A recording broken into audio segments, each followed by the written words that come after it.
تو لوگ سمجھتے بھی ہیں کہ مہر ایک فارمیلٹی ہے، رکھ لو 10 لاکھ 5 لاکھ، کون دیتا ہے کون لیتا ہے، یہ تو علماء حضرات کی پتہ نہیں کہاں سے یاد رکھیے، ایسا نہیں۔ 3 چیزیں سن لیں ہمارے نوجوان جن کی شادیاں ہوئی ہیں، 3 چیزیں مرد پر شادی کے بعد فرض ہیں، واجب ہیں۔ ایک مہر، ایک بیوی کا خرچہ اور ایک رہائش۔ وہ لڑکی چاہے لکھپتی کروڑپتی گھر کی ہو، لیکن اس کا نان نفقہ آپ پر ہے، اس کا مہر آپ پر ہے،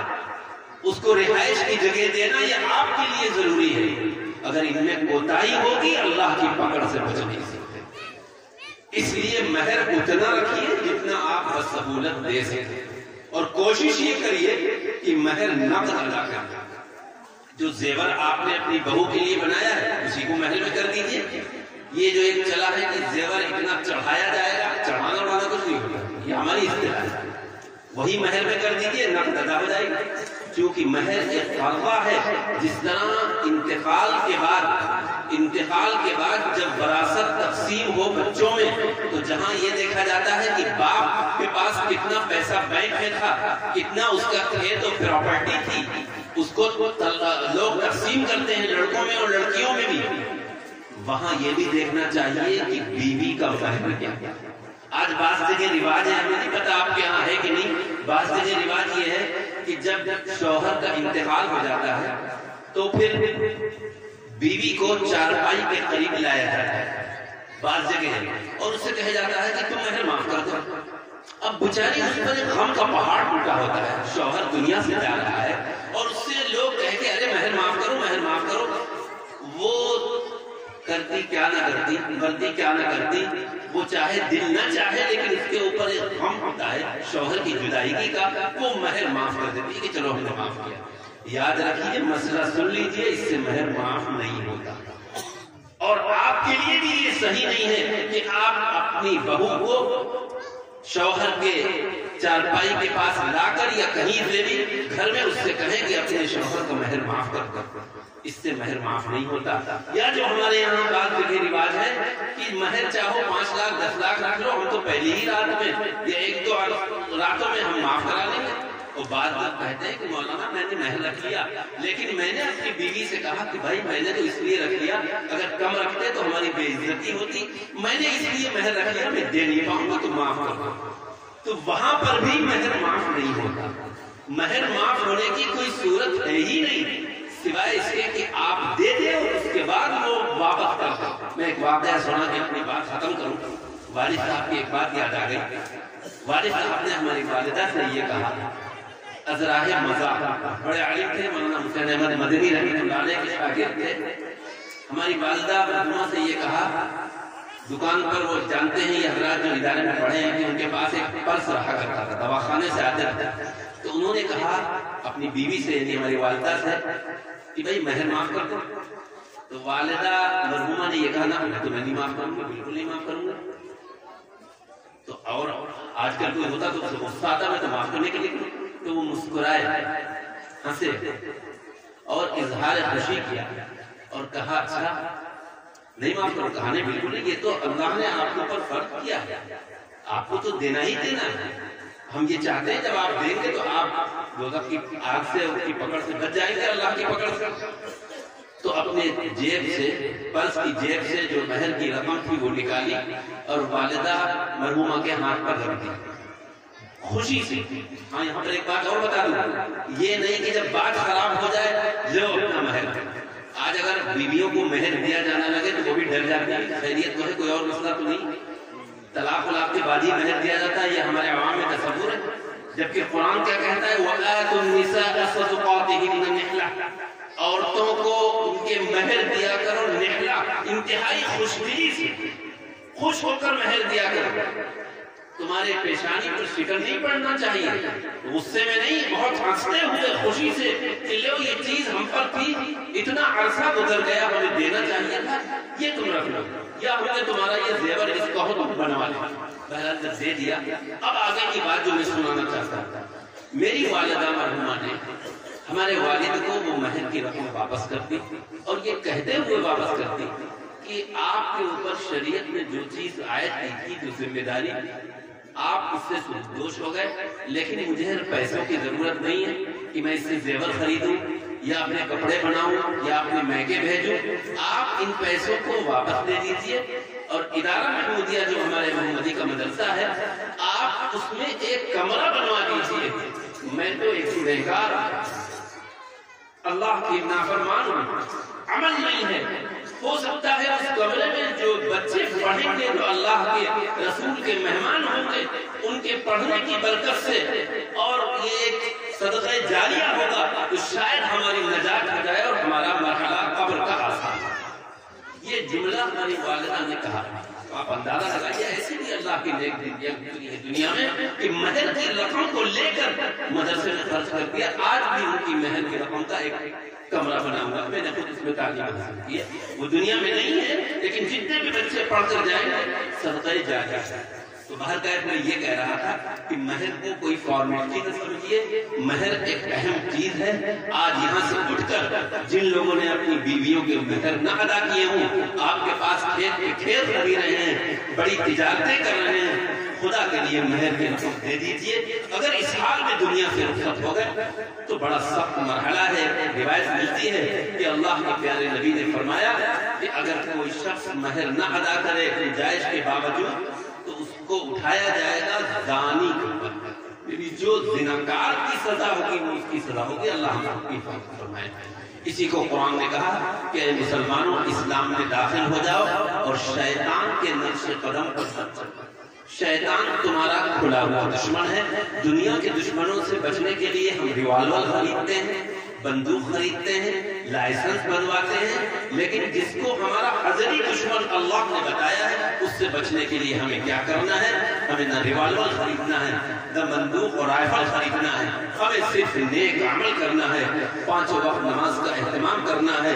شادی بیاہوں کو بالکل سادگی کے ساتھ کرنا ہے، تو ہم اس ازلی دشمن سے جس کو دشمن بتایا ہے اس سے بچ جائیں گے۔ اللہ تعالیٰ ایک ایک چیز دیکھ رہا ہے، نگرانی کر رہا ہے۔ میں نے جو حدیث پڑھی تھی دوسری، اس کا بھی مطلب سمجھ لیجئے کہ دنیا تو تمہارے ہی لیے پیدا کی گئی ہے۔ علماء آپ کو منع نہیں کرتے، آپ خوب کاشتکاری کریے، زمینیں خریدیے، تجارت کریے، پلاٹنگ کا کام کریے، کوئی بھی کرے، منع نہیں ہے۔ دنیا تمہارے لیے ہے لیکن تم کو آخرت کے لیے پیدا کیا گیا ہے۔ دنیا کی تگودوں میں،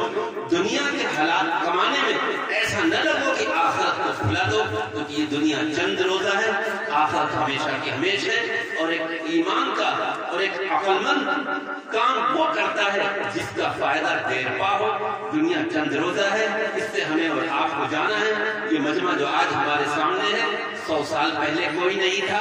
آنے والے 100 سال میں کوئی نہیں ہوگا، دوسرے لوگ اس دنیا میں آئیں گے، اس لیے وہاں کی فکر کریے، اس قبر کے گڑھے کی فکر کریے۔ بس انہی